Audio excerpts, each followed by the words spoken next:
Livro do profeta Joel, capítulo 2, lendo a partir do verso 12. Diz assim o texto: ainda assim, agora mesmo, diz o Senhor, convertei-vos a mim de todo o vosso coração, e isso com jejuns, com choro e com pranto. Rasgai o vosso coração, e não as vossas vestes, e convertei-vos ao Senhor vosso Deus, porque Ele é misericordioso e compassivo, tardio em irar-se, e grande em benignidade, e se arrepende do mal. Quem sabe se não se voltará e se arrependerá, e deixará após si uma bênção, uma oferta de manjares e libação para o Senhor vosso Deus. Tocai a trombeta em Sião, promulgai um santo jejum, proclamai uma assembleia solene, congregai o povo, santificai a congregação, ajuntai os anciãos, reuni os filhinhos e os que mamam, saia o noivo da sua recâmara e a noiva do seu aposento. Chorem os sacerdotes, ministros do Senhor, entre o pórtico e o altar, e orem. Poupa o teu povo, ó Senhor, e não entregues a tua herança ao opróbrio, para que as nações façam escárnio dele. Porque hão de dizer entre os povos: onde está o seu Deus?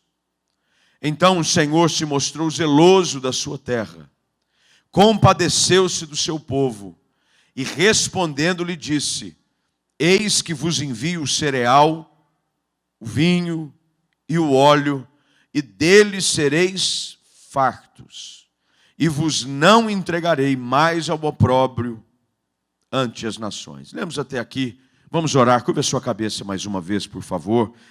Bendito e eterno Deus e Pai de toda misericórdia, graças te damos por esse tempo, nessa manhã, aonde podemos chegar e abrir a tua palavra, para ouvir a voz que conduz o teu rebanho por pastos verdejantes, por águas tranquilas, aquele que deita olhos sobre a nossa cabeça, o pastor que prepara uma mesa na presença dos nossos inimigos, e aquele que nos faz andar sem temor, mesmo diante dos vales escuros que atravessamos. Ajuda-nos nessa manhã a sairmos daqui edificados e orientados pela luz que vem através da revelação da tua palavra, porque ela é lâmpada para os nossos pés. E que saiamos daqui alinhados com o teu propósito, com a tua vontade para a nossa vida, em nome de Jesus. Amém. Assente-se aí, por favor.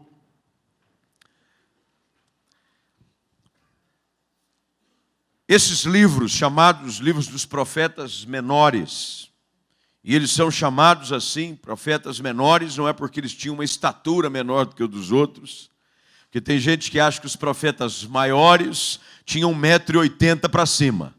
Os profetas menores tinham 1,80 m para baixo. A especificação sobre ele ser um profeta maior e um profeta menor está ligado ao tempo em que ele trabalha como profeta. Isaías, Jeremias, considerados profetas maiores, passam mais tempo no ofício de profeta e, portanto, têm livros mais extensos, porque o tempo em que eles servem a causa do Senhor é maior e, portanto, Deus fala com ele coisas maiores e mais extensas e, portanto, o registro é maior. Os profetas maiores, até por uma questão lógica, eles passam menos tempo no serviço da causa do Senhor. E, portanto, eles têm menos revelações e as cartas são menores. Essa é a grande verdade sobre a diferença entre os profetas maiores e os profetas menores. Isso não diminui em nada a importância daquilo que eles fazem e a palavra que lhes é revelada para entregar ao povo. Esse é um período onde o povo vive longe de Deus. E viver longe de Deus é um perigo imenso. A vida longe de Deus produz tristeza. A vida longe de Deus produz falta de paz. A vida longe de Deus nos deixa à mercê de um destino desconhecido. Todas as vezes que andamos longe de Deus, imediatamente andamos próximos do pecado. É impossível você estar longe de Deus e estar bem. É impossível você estar andando na contramão da palavra e achar que está tudo certo. Por isso que Jesus diz que aquele que não é por mim, é contra mim. Não tem jeito. Ou você toma uma posição de andar com Deus, ou automaticamente você estará enveredado, caminhando por uma jornada que te levará à tristeza, à dor, à morte, a grandes perdas. O povo decide andar longe de Deus. E essa decisão traz grandes dividendos. É assim para nós hoje também. Eu conheço história de pessoas que têm andado longe de Deus. E a vida longe de Deus produz muita dor, situações de perda. Por isso que Jesus veio, ele veio para nos dar vida. E veio para nos dar vida em abundância. A única maneira de você viver vida em abundância é quando você vive perto de Jesus. É quando Ele se torna Senhor da sua vida. É quando você obedece a sua palavra. É quando você segue as suas leis. Quando você assim o faz, o resultado é imediato. As consequências são muito favoráveis. Mas o problema nesse livro é uma confrontação de um pecado. A partir do capítulo de número 1, uma sentença é executada. Porque é impossível, e eu volto a enfatizar isso nessa manhã, alguém achar que pode viver no pecado, longe de Deus, e não sofrer as suas consequências. Paulo escreve afirmando que o salário do pecado é a morte. Não tem jeito. Tudo aquilo que o homem semeia, é certo que ele vai ceifar. Aquele que semeia para a carne, da carne corre corrupção. Se você semear para a carne, vai colher corrupção. Se você semeia para o pecado, você vai colher o fruto do pecado. Mas se você semeia para a palavra, se você semeia em obediência, se você semeia no Espírito, do Espírito você vai colher vida. E o povo semeia a semente errada. E não tem jeito, meu querido. Semeou, vai colher. E a colheita vem. Uma sentença vem sobre o povo em forma de grande destruição. Naquele tempo não havia coisa mais terrível do que sofrer uma sentença do ponto de vista da nutrição dos suprimentos para a sobrevivência do povo. Uma nuvem de gafanhotos, então, vem sobre a terra e dissipa tudo. O texto diz que vem, versículo 4 do capítulo 1, por causa da desobediência, vem o gafanhoto cortador, o migrador, o que o migrador deixou comeu o devorador, e o que o devorador deixou comeu o destruidor. Em outras palavras, não sobrou nada. Nada. A colheita foi completamente destruída. Os pastos foram dizimados. A ponto do versículo 10 do capítulo 1 dizer que o campo está assolado. A terra está em luto, porque o cereal foi destruído. A vide secou e as oliveiras murcharam. As figueiras, no versículo 12, murcharam também. A romeira, a palmeira, a macieira, todas as árvores do campo secaram. E olha o que o texto diz no verso 12. E já não há alegria entre os filhos dos homens. O pecado rouba a alegria, o pecado rouba a vida, a desobediência gera morte. O que fazer? O que fazer diante de um quadro onde a perda é real? O que fazer quando fazemos escolhas erradas? O que fazer quando a nossa vida tem sido vivida como uma consequência das nossas escolhas insensatas? O que é lindo nesse texto é que é sempre dada uma oportunidade para arrependimento e volta à palavra de Deus. Quando lemos o texto nessa manhã, a partir do verso de número 12, há algo que é exaltado na pessoa do Senhor Deus. Ele é aquele que tem prazer em nos abençoar. O verso de número 13 diz que ele é misericordioso, ele é compassivo, ele é tardio em irar-se, ele é grande em benignidade e ele se arrepende do mal. Como é que a gente alcança esse favor de Deus sobre a nossa vida? Só tem um caminho. É por isso que ainda no verso de número 12, eu preciso muito que você me acompanhe no texto, porque esse é um texto que precisa de um acompanhamento bastante atento da sua parte para você entender o desfecho dessa história. Deus chama o povo ao arrependimento, porque Deus quer nos abençoar. Queridos irmãos e irmãs, Deus tem prazer em nos abençoar. Mas o pecado faz separação entre o homem e Deus. O fato de você viver uma vida aquém daquilo que Deus tem para você, não é da vontade de Deus. A vontade de Deus é que ninguém se perca, antes que todos sejam salvos. É isso que o profeta Ezequiel registra. Ele não quer que ninguém se perca. Ele não quer que a sua vida viva uma vida de miséria, de perda, de infelicidade. Ele não quer que você viva aquilo que o versículo 12 do capítulo 1 diz. Ele não quer que você viva sem alegria.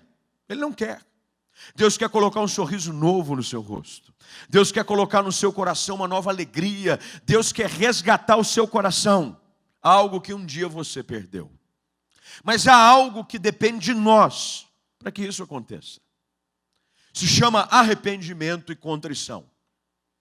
Sem arrependimento, sem confissão de pecado, sem abandono das velhas práticas, as promessas de Deus se tornam apenas algo a ser contemplado à distância.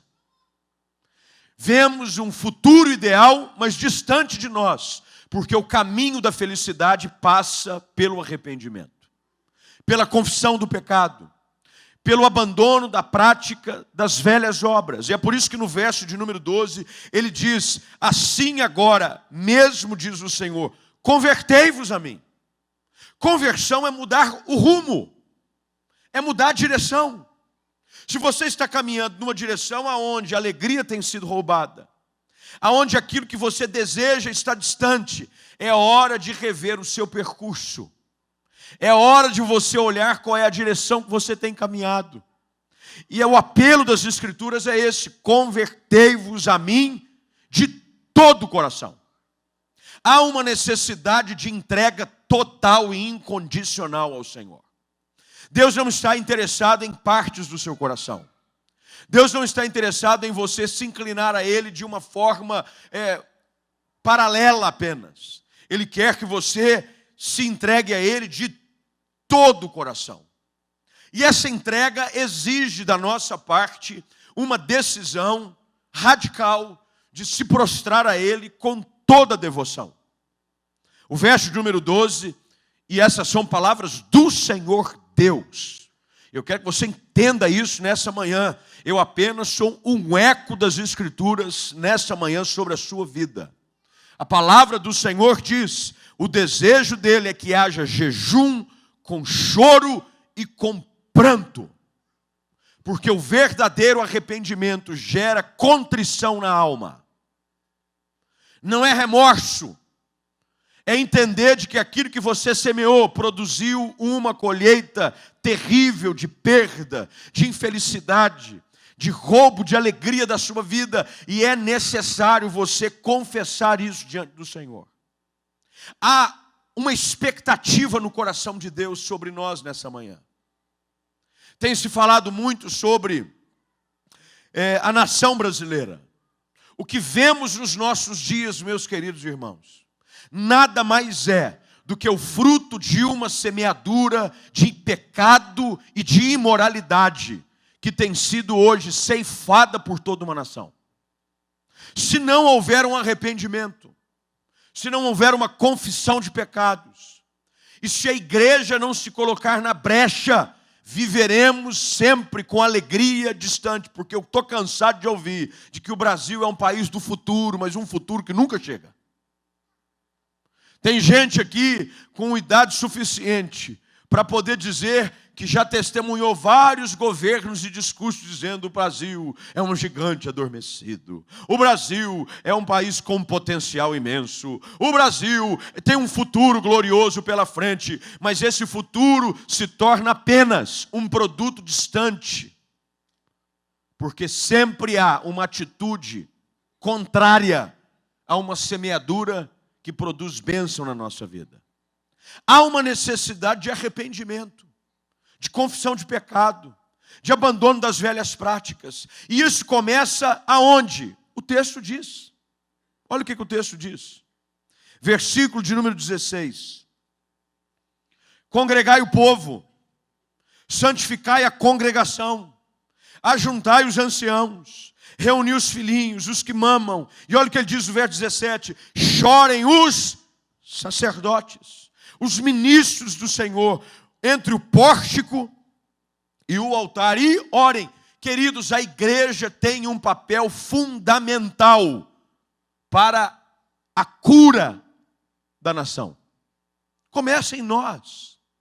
Começa comigo, começa com você, começa com um acerto dentro da nossa casa, com a nossa própria vida. Há uma necessidade de nós tomarmos um caminho diferente. O gafanhoto levou tudo. A praga levou tudo. Não há esperança no futuro. Só há um recurso: buscarmos a presença de Deus.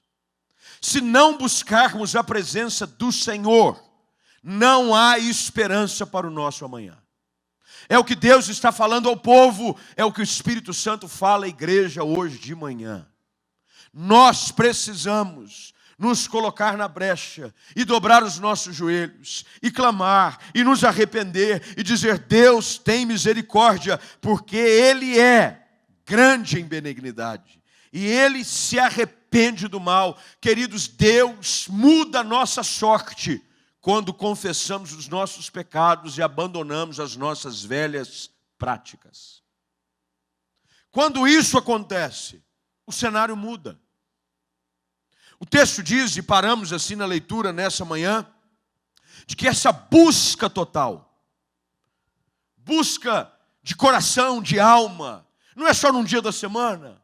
O culto a Deus é um tempo especial. Que bom que você está aqui hoje de manhã. Mas a tua vida espiritual não pode se limitar a uma reunião de domingo. Se a tua vida espiritual se reúne a um culto, você está lascado. Não há esperança para o teu amanhã. Porque a vida com Deus precisa ser vivida 24 horas por dia, 7 dias na semana. Todos os dias você tem que buscar Deus. Todos os dias você tem que ouvir a sua palavra. Todos os dias você tem que se prostrar em oração diante do seu trono, porque é isso que vai gerar diferença na sua vida, meu irmão. O problema hoje é que a gente acha que doses homeopáticas de espiritualidade vão gerar mudança radical na nossa vida. Não vão. Se não houver uma entrega total, incondicional, e você entender de que a sua vida longe de Deus vai produzir esses mesmos resultados, você continuará vivendo uma vida menor do que Deus tem para te dar. Eu fico pensando e olhando para a vida de tanta gente. Deus tem me dado a oportunidade de caminhar por aí e estar em alguns lugares. E eu vejo a realidade, infelizmente, que não é algo presente só aqui. Está espalhado pelo mundo todo. Temos em Deus o potencial, assim como o Brasil, de termos um futuro glorioso, de sermos um povo abençoado, de sermos uma nação santa, mas sempre colocamos essa possibilidade num futuro distante. Ah, não, um dia eu vou andar com Deus, um dia eu deixo o pecado, um dia eu abandono as velhas práticas, um dia, queridos, o tempo para que haja conversão e arrependimento se chama hoje. É hoje. O teu dia começa a nascer diferente se o seu hoje for transformado. A tua segunda-feira pode dar início a um novo tempo de favor de Deus, se hoje você decidir andar com Deus com interesse de coração. Hoje. Esse era o apelo do profeta. Deus fala através da boca de Joel e o Espírito Santo fala ao seu coração hoje de manhã também. Ele diz: há uma necessidade de choro, de congregar, de rasgar não as vestes, mas o coração. Rasgar o coração na presença de Deus e confessar o pecado e dizer que realmente eu tenho andado longe, tenho andado distante do centro da tua vontade. Quando nós assim o fazemos, há um desejo de Deus mudar a nossa sorte. Deus tem prazer em mudar o nosso destino. Sorte na Bíblia é destino, meu querido. É o rumo da sua vida. Quem anda errante, perdido, controlado pelo pecado, tem em Cristo esperança para um amanhã melhor. É por isso que o verso de número 17, a oração é essa: poupa o teu povo, Deus. Tem misericórdia de nós, poupa o teu povo. E não entregues a tua herança à vergonha, porque o opróbrio é vergonha. Deus não nos quer dar um futuro de vergonha, onde perdemos os nossos filhos dentro de casa, onde o nosso casamento, que é para ser uma bênção, se torna um pesadelo, aonde a nossa caminhada sobre a terra, que deve ser de glória em glória, como a luz da aurora, se torna num desespero de vida constante. Não! Deus não quer que sejamos entregues à vergonha. Deus tem um futuro melhor para você. Parece que a gente às vezes tem que abrir a cabeça de uma pessoa e enfiar lá dentro, dizendo: há algo em Deus melhor para você, mas depende das tuas escolhas. As nossas escolhas é que vão produzir o futuro ideal de Deus para a nossa vida. O texto diz no verso de número 18, que então, quem conhece um pouquinho de língua portuguesa, sabe que essa expressão quer dizer que é o resultado de algo. Todas as vezes que você toma uma atitude, há uma reação no coração de Deus. Quando confessa-se o pecado, há perdão liberado. É por isso que quando você busca Deus, Ele se faz encontrado. Buscar-me-eis e me achareis. Achegai-vos a mim e eu me chegarei a vós outros. Há uma reação no coração de Deus. Queridos, a confissão produz uma reação no coração de Deus. Uma reação que produzirá uma mudança radical na nossa vida. O meu desejo hoje de manhã é que você saia daqui não apenas com uma esperança viva, mas com a certeza de que os melhores dias no Senhor para você estão preparados em Jesus. Você precisa decidir isso hoje de manhã. Para de viver uma vida espiritual mesquinha, aonde os gafanhotos passeiam na sua casa. Tem gafanhoto lá, mais do que em estádio de futebol gramado. É cortador, é mirigador, é devorador, é tudo quanto é jeito. Você passa o mês apertado, a sua vida é assim, você vive à mercê dos gafanhotos. A alegria não está presente. Mas quando você tem uma atitude de entrega, o texto diz que então o Senhor se mostrou zeloso. Versículo 18, por favor, preste muita atenção, e compadeceu-se do seu povo. Quando há confissão, arrependimento, entrega, clamor, Deus reage. Deus quer reagir sobre essa sua situação hoje de manhã. Deus está doido para intervir nessa situação, nessa luta que você atravessa, numa terra seca, num celeiro vazio, aonde os pastos estão secos, aonde, como nós lemos, a figueira murchou, a romeira murchou, a palmeira murchou. Você está pior do que o deserto do Saara. Deus está doido para mudar esse cenário, porque aonde a vida de Cristo está presente, o cenário é transformado. Deus diz: eu quero me compadecer. E olha o que diz o verso de número 19. Ele diz: eu lhes respondo dizendo, eu vos envio o cereal, o vinho, o óleo, e deles sereis em Cristo. Numa decisão de confissão, de abandono do pecado, eu não preciso mais lamentar aquilo que eu perdi. Deus me gera no coração a expectativa de que algo melhor vai acontecer. É isso que é maravilhoso no Evangelho, meus irmãos. Não importa o que o pecado gerou de destruição, Jesus tem o poder de te dar muito mais. Esse é o fascínio do Evangelho. Não importa, ainda que os seus pecados sejam como a escarlata, diz a palavra, eu os tornarei mais alvos do que a neve. Não importa a destruição que o pecado gerou na sua vida, se Jesus se faz presente, os teus melhores dias estão adiante de você. Essa é a mensagem de Joel, essa é a mensagem do Evangelho, essa é a mensagem do Espírito Santo ao nosso coração hoje de manhã. Para de viver uma vida mesquinha, pequena. Deus tem coisas grandes para você. Deus tem coisas grandes para você. Eis que vos envio, é do alto que virá o socorro.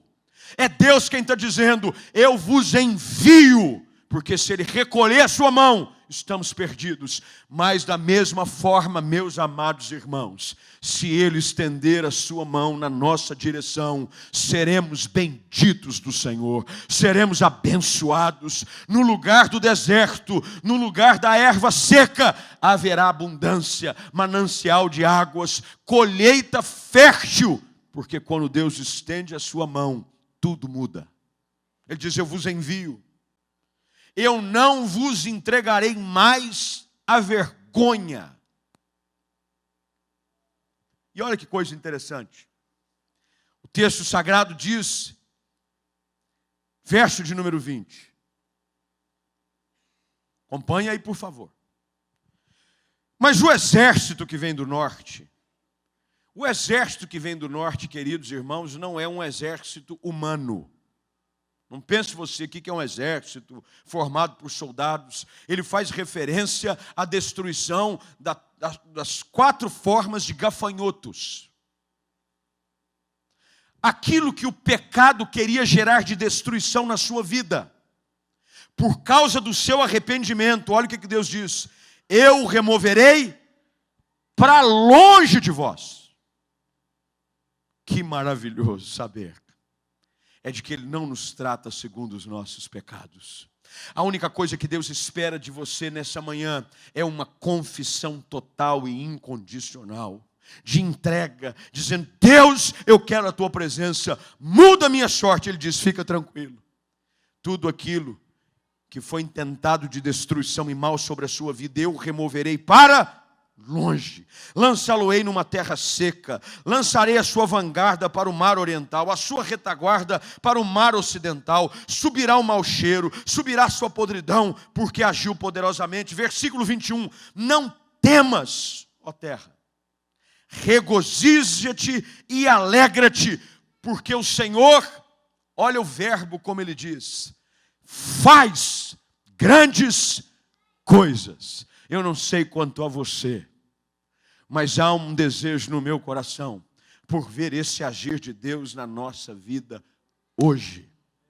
Deus faz grandes coisas. Aquilo que esperávamos como sendo um futuro de tristeza e dor, Deus diz, arrependa-se, converta-se, alinhe a sua vida com a minha palavra e fique tranquilo, eu vou mudar não só o teu presente, mas o teu futuro, eu vou fazer grandes coisas. É por isso que o salmista no Salmo 126, ele diz, quando o Senhor restaurou a nossa sorte, ficamos como quem sonha. Então a nossa boca se encheu de riso, e entre as nações se dizia, grandes coisas o Senhor tem feito por eles. Não é que Ele fez, queridos, quem anda com Deus se torna alvo das grandes coisas que Deus faz constantemente. Deus não vai fazer só coisa grande hoje. Deus vai fazer amanhã, vai fazer no final da semana, vai fazer no mês que vem, vai fazer até o final do ano. Todos os teus anos serão de grande mover da parte do Senhor sobre a sua vida, porque Ele é o Deus que faz grandes coisas. O profeta começa a dizer, não temais, animais do campo, porque os pastos do deserto reverdecerão. Deus está pintando um quadro diante dos olhos da nação. Assim como hoje o Espírito Santo pinta diante dos teus olhos, dizendo: pode estar difícil hoje, mas eu tenho o poder de mudar o teu destino. Pode estar seco, mas vai florescer de novo. Pode estar difícil, o casamento pode estar à beira de um precipício, a situação pode estar à porta de um desespero, mas não temas, porque eu tenho o poder de fazer com que o arvoredo volte a dar fruto. A figueira e a vide vão produzir com, versículo de número 22, está acompanhando aí? Com vigor. Meu irmão, não vai dar assim, umas frutinhas mirradas. Porque quando Deus faz, a coisa é grande. Quando Deus faz, é cacho de uva gordo. Quando Deus faz, fica igual jabuticabeira, dá flor até no tronco. Porque é isso que Deus faz quando você se entrega a Ele, quando você abandona o pecado, você se torna alvo do favor de Deus. E se você está na mira do favor de Deus, se prepara, vem coisa grande do alto sobre você. O texto de Joel é fascinante, meus irmãos. Ele fala de esperança diante de um quadro de desespero. Um quadro gerado pela desobediência, um quadro gerado pelo pecado. Mas olha o que ele diz no verso de número 23. É um paralelo ao verso de número 12 do capítulo 1. Ele diz: alegrai-vos, filhos de Sião, regozijai-vos no Senhor, porque Ele vos dará em justa medida a chuva. Porque quem aqui conhece um pouquinho de plantio sabe que chuva tem que vir na medida certa. Ela não pode vir nem pouco, nem muito. Se chover muito, alaga a lavoura, perde tudo. Se vier pouca, não é suficiente para umidificar a semente e ela não consegue brotar.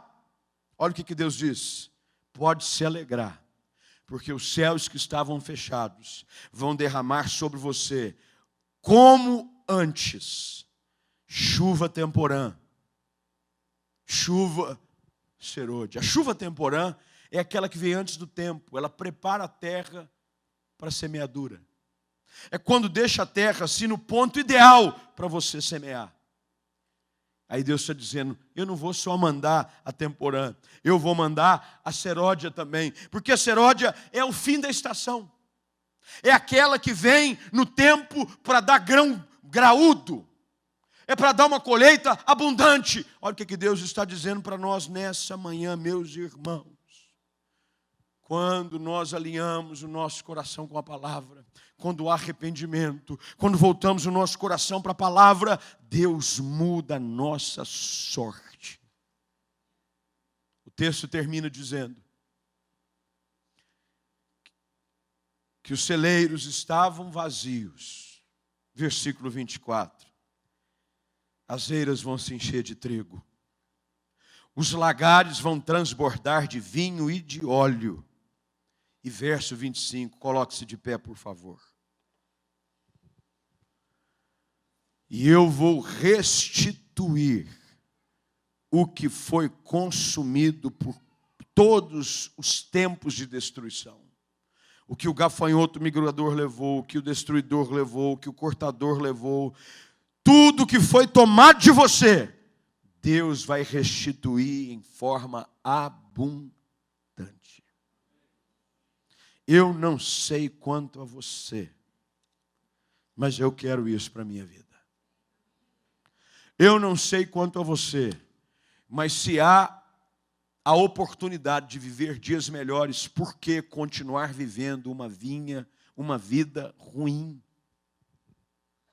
pequena, sem alegria, com falta de tudo? Vida longe de Deus produz tristeza sem fim. Mas vida na presença do Senhor é garantia de alegria constante.